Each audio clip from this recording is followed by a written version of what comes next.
A partir de agora, Seara Espírita, sua sintonia com a paz. Apresentação: Melissa Tortoriello. Realização: Departamento de Comunicação Social da Aliança Municipal Espírita de Barbacena. No ar, Seara Espírita. Bom dia, querido ouvinte. Começamos agora nosso programa Seara Espírita, diretamente dos estúdios da Rádio Correio da Serra, para chegar até seus corações, levando um pouco mais da mensagem de Jesus à luz da doutrina espírita. Alegria enorme estar com vocês nessa manhã de sábado, uma manhã bem friazinha, né, com uma névoazinha chegando aqui em Barbacena, mas vamos aquecer nossos corações com a mensagem de Jesus, que é sempre muito oportuna em nossas vidas. Vai chegando o final de ano, é um período que a gente faz mais reflexões, que repensamos nossas vidas, criamos novos objetivos, traçamos novas metas, então vamos aproveitar este período, né, para buscarmos a transformação na vida que nós desejamos. Então acompanhe com a gente nosso programa Seara Espírita de hoje, aqui direto dos estúdios da Rádio Correio da Serra, com Luciana Alencar, falando sobre o tema Buscai e achareis, esperança e perseverança. Acompanhe com a gente no nosso Seara Espírita.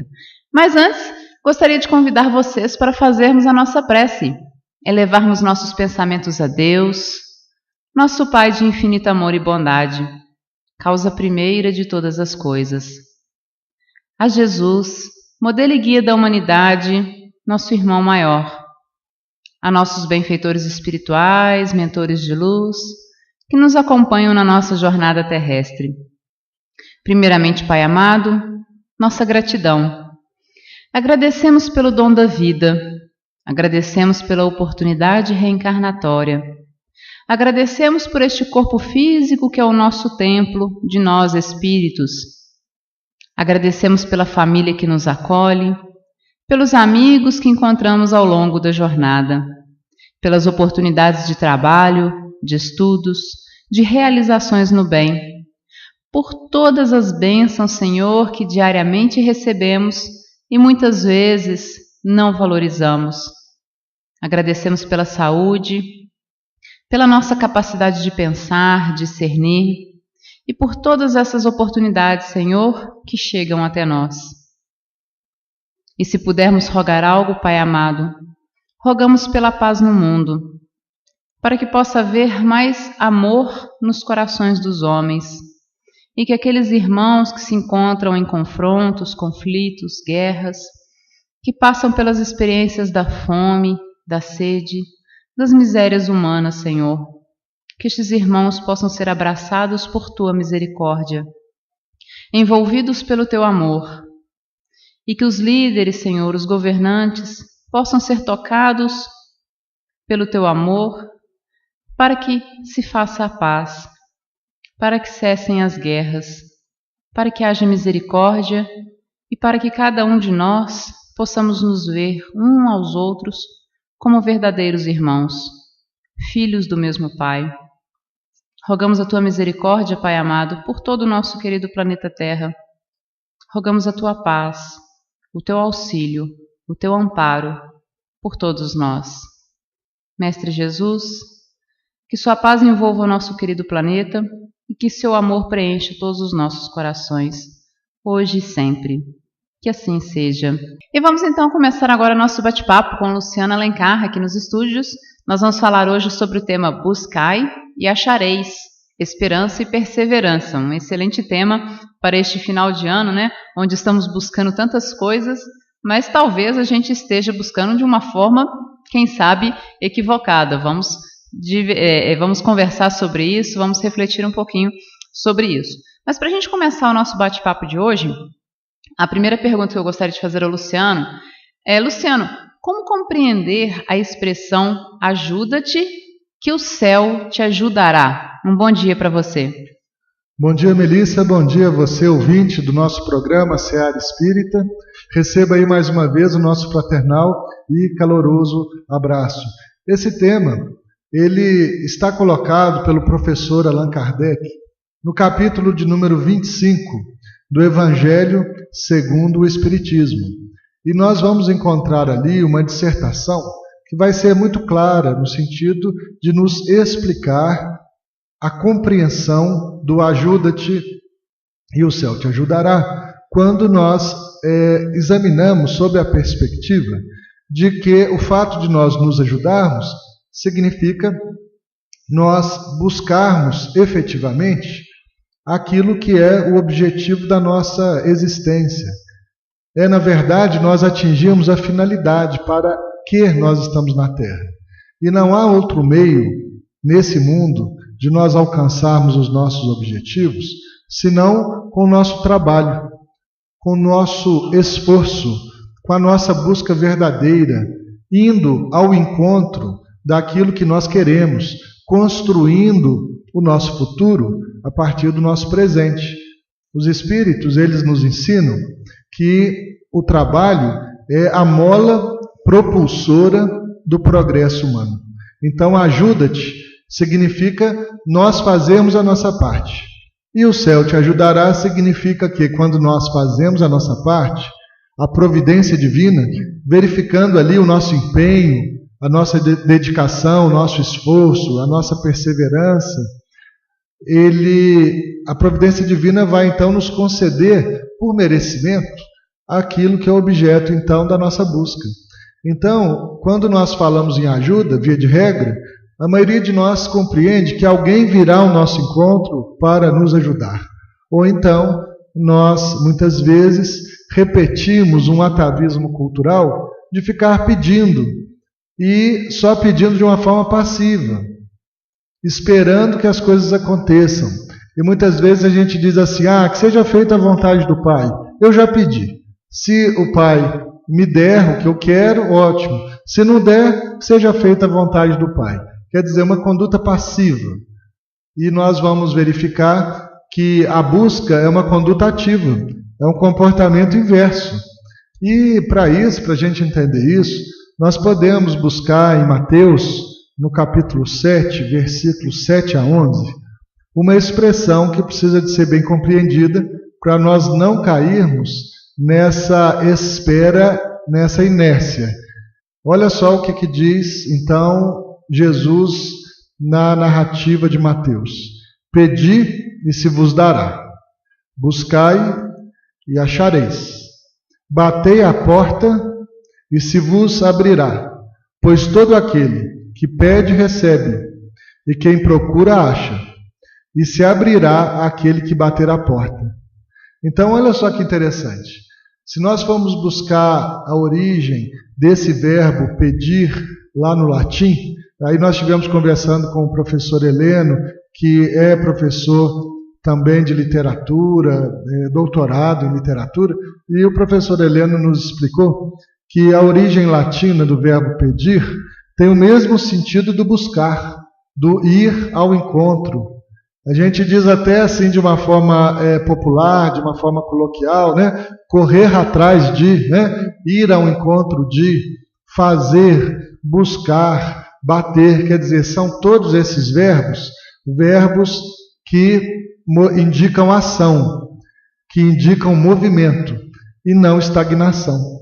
E aí, dando sequência nesse mesmo versículo, nós vamos encontrar o Mateus anotando assim: qual é o pai dentre vós que dá uma pedra ao seu filho quando ele lhe pede pão? Ou, em lhe pedindo um peixe, dá uma serpente?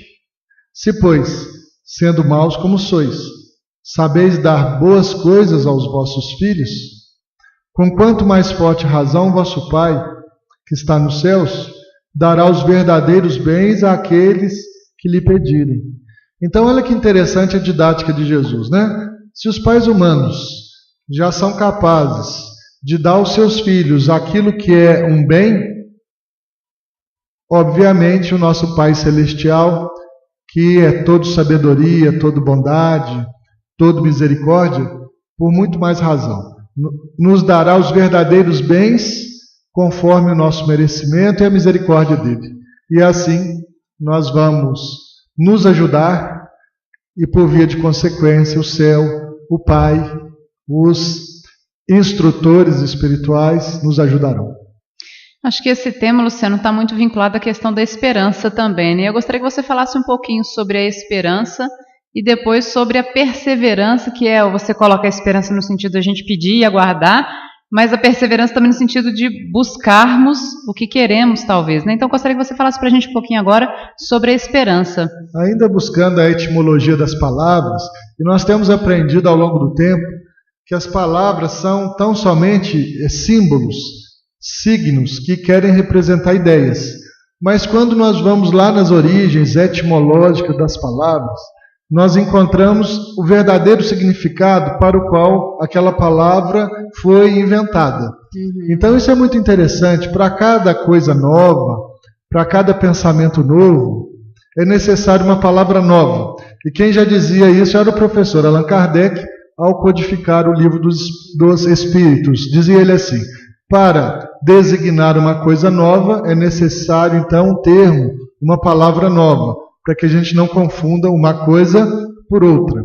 E embora nós saibamos que a linguagem é dinâmica e o que tem sentido nesse século pode mudar de um século para o outro, de um momento para o outro, de acordo com o uso que se faz da linguagem, porque ela é viva, ela está aí no cotidiano de todos nós temos entendido que a busca das origens das palavras talvez possam ser ferramentas interessantes para nós entendermos o significado dos ensinamentos de Jesus.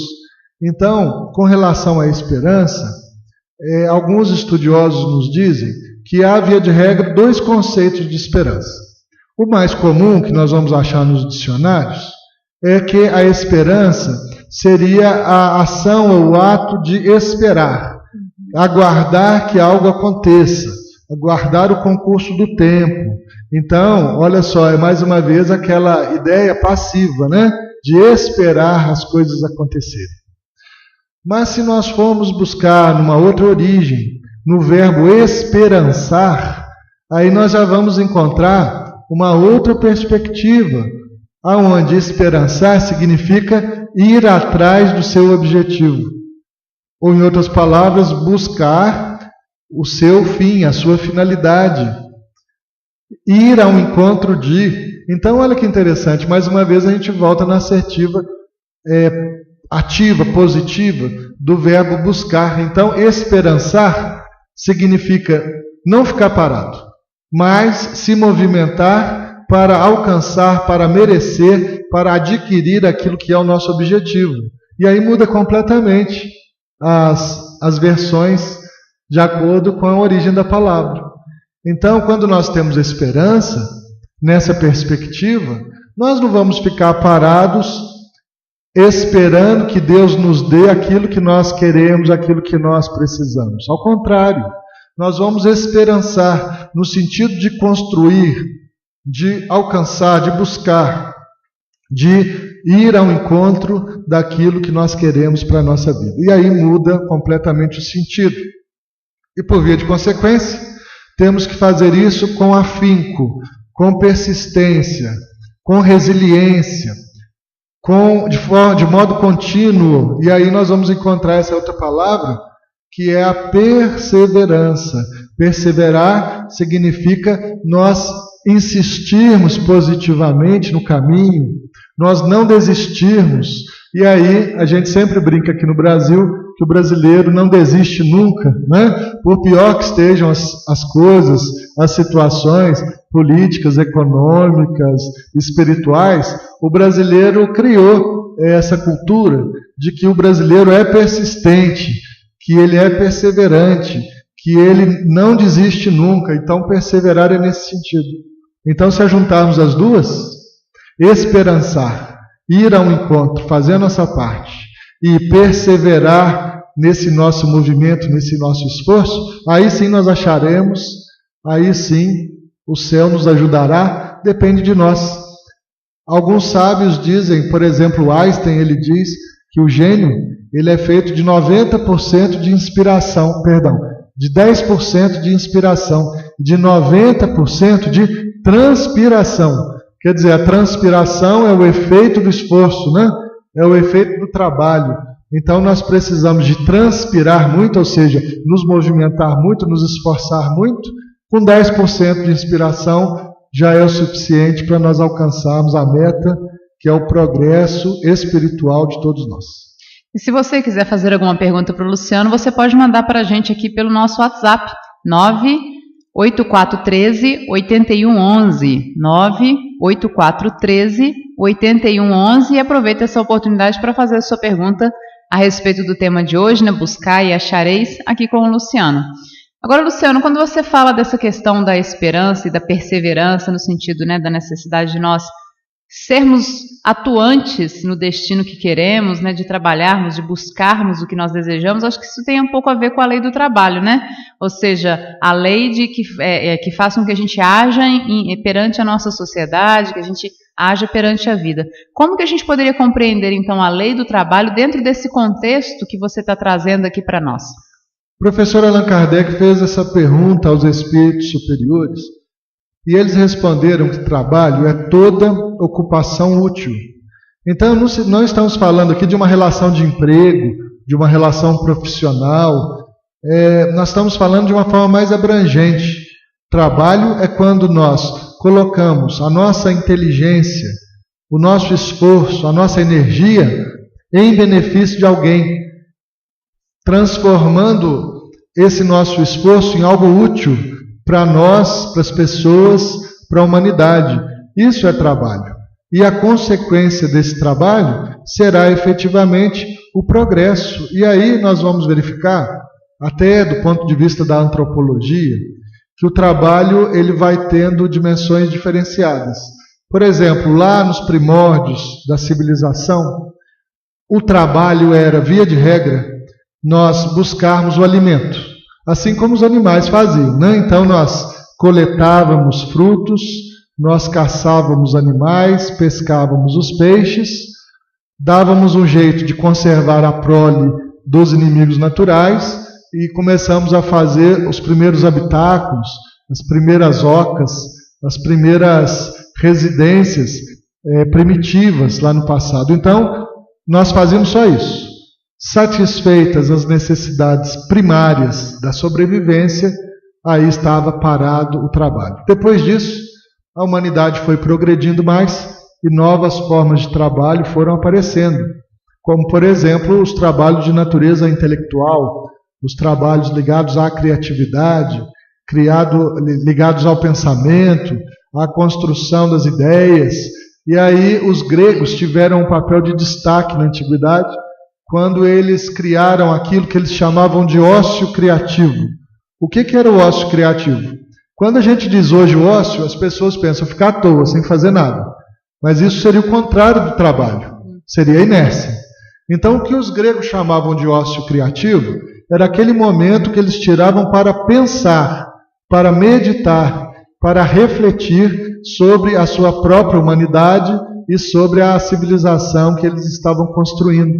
E daí, do ócio criativo, vieram as grandes escolas filosóficas do povo grego que influenciaram toda a humanidade a partir do Império Helênico.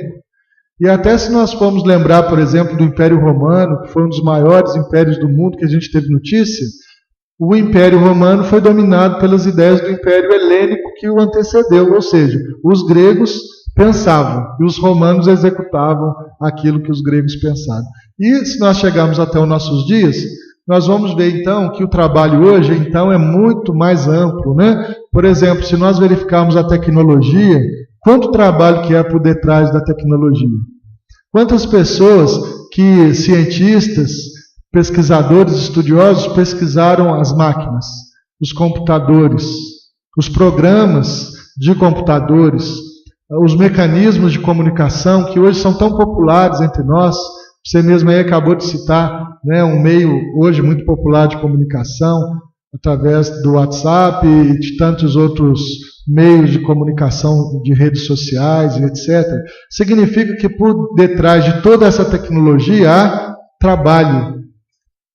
Por detrás de toda a ação humana há como consequência o progresso fruto desse trabalho. E quanto mais trabalho há, mais progresso se realiza. Nós só precisamos de fazer uma distinção entre o progresso material e o progresso espiritual. Porque muitos de nós consumimos a nossa saúde, a nossa inteligência e a nossa energia para promovermos o progresso material, que é bom, mas não é o único. Muitas pessoas gastam toda a sua existência para acumular coisas e acreditam que isso é progresso material. E às vezes a acumulação das coisas não representa um progresso para a alma, representa muito mais que isso, uma pedra de tropeço para o progresso da alma. Os espíritos responderam a Allan Kardec que uma das maiores provações da humanidade é a provação da riqueza.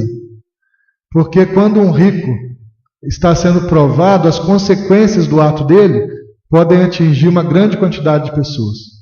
E os recursos que estão amealhados na posse dele, se for uma posse egoísta, vão faltar, vão fazer falta para muitas pessoas se ele não souber compartilhar e utilizar bem a sua riqueza.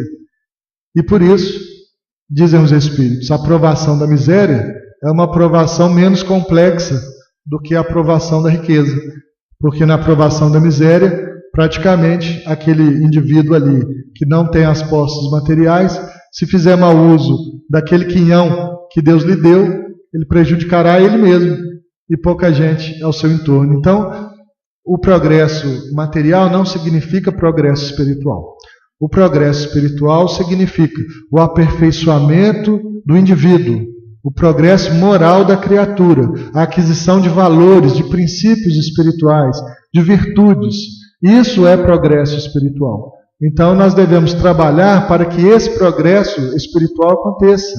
Porque o que nós vamos levar aqui da Terra? Nós só vamos levar aquilo que o nosso espírito é capaz de carregar. Isso dizem os espíritos também no Evangelho segundo o Espiritismo. O que a alma, o que o espírito leva consigo? Certamente aquilo que é imaterial, aquilo que não pertence ao mundo das formas. E por isso, então, nós vamos começar a entender o que é o trabalho. O trabalho é aquilo que faz de você uma pessoa melhor. Isso é trabalho espiritual, e isso você pode fazer e não depende do seu emprego, não depende da sua profissão, não depende do lugar onde você estiver. Você pode fazer isso em toda parte, em qualquer lugar e a qualquer tempo. A pergunta que a Sueli fez, Luciana, é a seguinte, tem a ver com o primeiro bloco do nosso programa. Os espíritos dizem que nossa oração deve ser uma constante, mas percebo que muitos de nós mal têm tempo para parar e fazer a oração, como muitos de nossos irmãos de outros segmentos religiosos. Estamos em sintonia com o bem, mas proferimos rápidas palavras de agradecimento a Deus e pronto, voltamos logo para as atividades do dia a dia. Estamos no caminho certo? Minha irmã, nós precisamos refletir sobre a sua pergunta, porque o nosso ativismo muitas vezes pode nos afastar das coisas de Deus. Mas também o ato de orar de forma mecânica também pode nos afastar da busca de Deus. Então, nós teremos que ver de pessoa para pessoa como que é o nosso processo de prece. Via de regra, nós vamos encontrar dois modelos de prece. Aquelas pessoas que têm uma vinculação ao ascetismo, que se isolam do mundo e ficam ali proferindo a sua prece como uma forma de meditação. E aquelas outras pessoas que fazem as suas preces no meio das atividades vinculadas ao bem. Então, olha só, são dois modelos bem diferentes, né? Em qual deles que nós estamos inseridos? O que Deus nos pede é que nós façamos as obras dele na terra. Se nós estivermos fazendo a vontade de Deus na terra, isso já é uma oração. Nós não precisamos de ficar lá isolados do contexto da vida para fazermos contato com Deus, porque a nossa melhor prece é quando nós servimos a Deus na pessoa do nosso irmão. Isso é prece. Agora também temos que lembrar aquelas pessoas que usam a prece como um mantra e ficam repetindo toda a vida aquela mesma prece.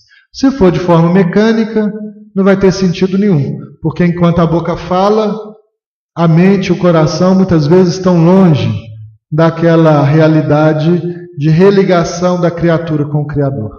Então a prece mecânica não tem sentido algum.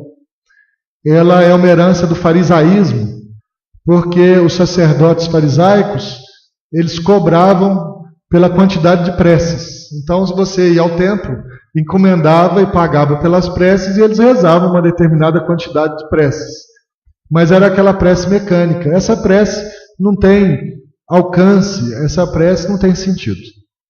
Agora, aquelas pessoas que repetem a prece como essa espécie de mantra, como meio de meditação, de concentração, essas sim conseguem atingir um nível mais elevado de consciência. Mas a melhor prece, ô Sueli, é a prece transformada em trabalho no bem. Essa daí é a que Deus mais ouve e é a que Ele mais atende. O Espírito André Luiz, ele comenta essa questão da prece. E observando as pessoas em prece, ele nota que algumas preces não saem dos limites da própria criatura. Elas ficam só na sua mente, quase nunca descem ao seu coração. Alguns outros, que fazem da prece um mecanismo legítimo de diálogo com o Criador, através da movimentação do serviço no bem, essa prece atinge as culminâncias, as mais elevadas situações espirituais. E aqueles amigos espirituais, aqueles instrutores prepostos do Cristo, eles então identificam a prece e vêm ao encontro daquele que dialogou com Deus e que merece a assistência espiritual.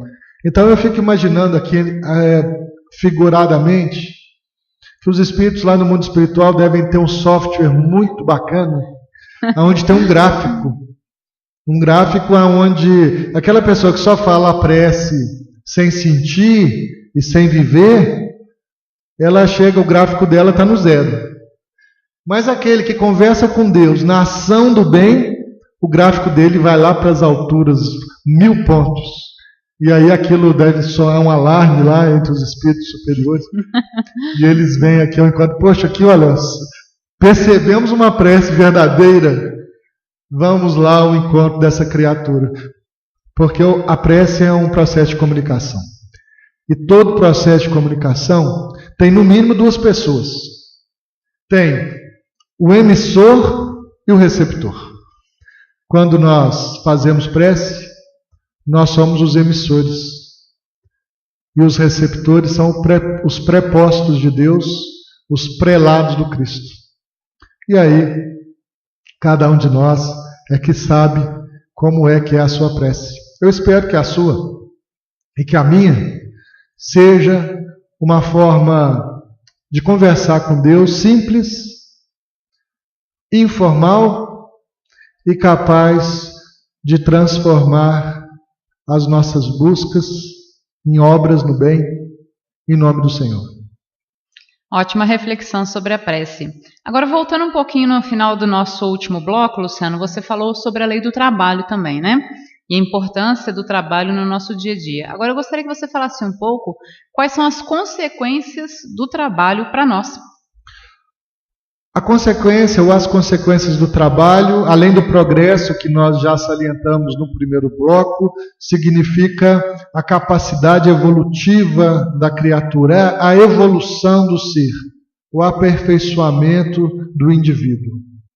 O professor Kardec, no Evangelho segundo o Espiritismo, lá no capítulo de número 25, ele traz uma reflexão muito interessante, que eu peço licença a vocês aqui para reproduzir aqui nas ondas da Rádio Correio da Serra, para ser fiel ao texto do Kardec, quando ele diz assim: se Deus tivesse liberado o homem do trabalho físico, seus membros estariam atrofiados. Se ele o tivesse liberado do trabalho mental, seu espírito ficaria na infância, em estado de instinto animal. É por isso que ele fez do trabalho uma necessidade e disse: busque e acharás, trabalhe e produzirás, serás, desta forma, filho de tuas obras. Terás então o mérito e serás recompensado segundo o que terás realizado. Então nós vamos ver que esse parágrafo de extrema profundidade nos faz um chamamento. Trabalho do corpo para não atrofiar os nossos órgãos. Trabalho da mente para nós não ficarmos na infância, no instinto. Nós precisamos de aliar trabalho material, físico, com trabalho mental, intelectual, para fazermos o progresso da nossa alma e fazermos aqui a vontade de Deus na terra, porque Deus age através de nós. Deus age através dos seus filhos. E quando Ele chega na vida de alguém, Ele chega através daquele que está próximo desse alguém e que tem condição de alcançá-lo, de tocá-lo, de ajudá-lo na transformação. Então, aí está essa possibilidade de nós verificarmos as consequências do trabalho. Consequência do trabalho significa a evolução da alma. Agora, quando a gente fala em trabalho como aquisição, né, e evolução da alma, a gente fala também dessa nossa luta para adquirir essa aquisição, né, Luciano? Que nem sempre é fácil. Vamos convir, né, que às vezes nós nos enriquecemos espiritualmente, leva um certo esforço, a gente precisa se esforçar, se dedicar bastante para essa conquista, né? E por que os espíritos não revelariam aos homens, né, todos os seus saberes? Será que não dava para dar uma facilitada nesse processo nosso de conhecimento, ou será que é necessário realmente essa nossa luta para nós alcançarmos o conhecimento que temos e que ainda teremos, né? É verdade. Se os espíritos viessem entre nós e nos revelassem tudo aquilo que eles sabem, considerando que eles já estão mais avançados que nós na compreensão da vida e dos ensinamentos de Deus, nós tiraríamos do homem exatamente o mérito do trabalho, do esforço, da busca. Se as respostas viessem prontas, o homem não precisaria de descobrir nada, inventar nada, produzir nada. Ele simplesmente ia pegar aquilo que seria revelado pelos espíritos e isso tiraria dele a capacidade de pensar, capacidade de trabalhar, ele ficaria preguiçoso e ele não conseguiria atingir a sabedoria. Então, em razão disso, nós não teríamos nenhum mérito se simplesmente reproduzíssemos aquilo que os espíritos nos revelassem. Por isso, que os espíritos não entregam nada de bandeja para nós. Os espíritos nos inspiram, nos mostram o caminho, nos ajudam, mas não fazem por nós. Eu até queria pedir licença para contar um caso rápido que aconteceu conosco aqui em Barbacena. E eu não vou citar nomes para preservar aí a identidade das pessoas, mas eu queria só citar um caso desse aspecto. Uma determinada irmã nossa, ela nos procurou muito triste, preocupada, sofrendo, porque a sua filha tinha desaparecido. E não se tinha notícia do paradeiro da filha que estava adoentada. E ela então pediu ajuda, ela então mobilizou os companheiros, utilizou as redes sociais no sentido de localizar o paradeiro da filha e no sentido também de avisar as autoridades acerca desse desaparecimento. E de fato nós todos sempre observamos muitos casos, né, de desaparecimento no Brasil. Existem até grandes campanhas, né, para a localização das pessoas desaparecidas, que às vezes saem de casa e não voltam, às vezes nem sabem voltar, não têm condição de voltar para casa. Então nós estávamos diante de uma situação dessa. E nós encaminhamos esse pedido para o grupo no qual nós fazemos parte.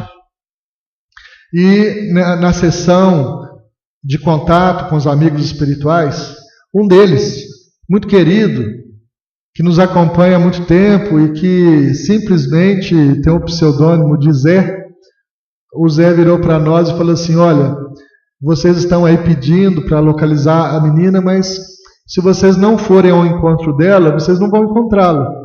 Quer dizer, mostrando que a nossa conduta não podia ser passiva, de sentar lá e ficar orando e pedindo para a pessoa aparecer. Ele falou: vocês têm que se colocar em movimento e é necessário vocês irem ao encontro dela.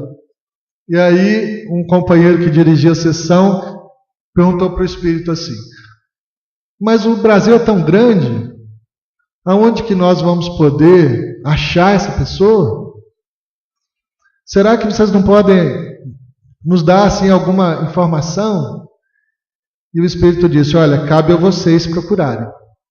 Mas você conversa comigo, você é de Brasília, não é? E aí o interlocutor disse: sim, sou de Brasília. E ele falou: olha, depois de Brasília, há uma cidade onde há muitas comunidades espiritualistas, onde as pessoas vão em busca dos seus objetivos de vida, vão em busca de ajuda, vão em busca de espiritualidade, vão em busca das suas crenças, dos seus valores. Por que vocês não procuram por lá? E aí o dirigente da sessão, que é de Brasília, se lembrou de uma cidade no estado de Goiás, chamada Alto Paraíso de Goiás, aonde lá existem muitas comunidades espiritualistas. E nos deu então essa informação. E aí o espírito respondeu para ele assim: então, se você conhece esse lugar, por que vocês não procuram lá? Nós então fomos até Goiás. E utilizando o Facebook, a mãe da menina localizou uma senhora de lá que trabalhava na biblioteca pública. Mandou a foto, as informações da sua filha, e a senhora da biblioteca localizou nos arquivos da biblioteca a ficha da menina. E fez contato dizendo que havia, naquela semana anterior, visto a menina por lá. E aí, indo a Goiás, procurando essa senhora da biblioteca, ela nos levou até uma pessoa que sabia onde a menina estava. Essa pessoa foi conosco até uma fazenda de uma comunidade espiritualista dirigida por uma senhora suíça, uma pessoa elevadíssima, bondosa, sábia. E quando nós chegamos lá e perguntamos para essa senhora acerca da menina, para nossa alegria, encontramos a menina lá, sã e salva por aqueles anjos, né, que apareceram na vida dela. E aí pudemos reatar os laços familiares e posteriormente, alguns dias depois, a menina retornou para o lar. O que eu estou querendo dizer com isso? Que o espírito não podia chegar simplesmente e falar: olha, vai em tal lugar, na fazenda tal, em tal cidade, que lá vocês vão encontrar a menina. Ele não poderia fazer isso. Mas ele nos deu uma dica, uma inspiração. E indo ao encontro da inspiração, nós atingimos o nosso objetivo, que é encontrar a pessoa desaparecida. Observe que coisa interessante: os espíritos interferem na nossa vida, mas não fazem por nós. Os espíritos nos ajudam, mas o esforço tem que ser nosso. Senão nós não teríamos nenhum mérito. Senão não haveria progresso e nem trabalho. Luciano, gostaria de agradecer mais uma vez a sua participação aqui no Seara Espírita, agradecer os amigos aí que estão nos ouvindo no Seara Espírita, a turma da internet também que está nos acompanhando. Agora a gente tem um canal no YouTube, que é o canal Ame Barbacena, e nesse canal Ame Barbacena nós estamos disponibilizando os vídeos dos nossos programas de rádio.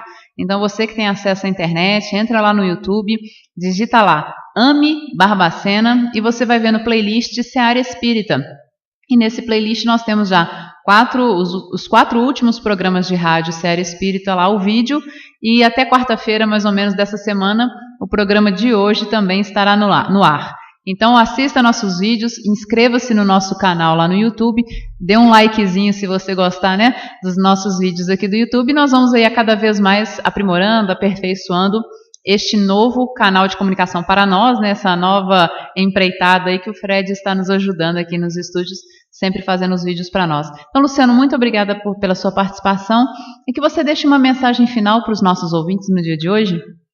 O ano de 2016 foi um desafio. O ano de 2017 é uma esperança.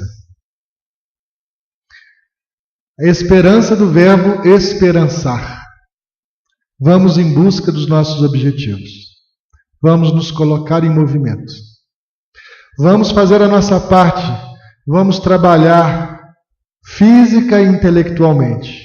Vamos trabalhar espiritualmente.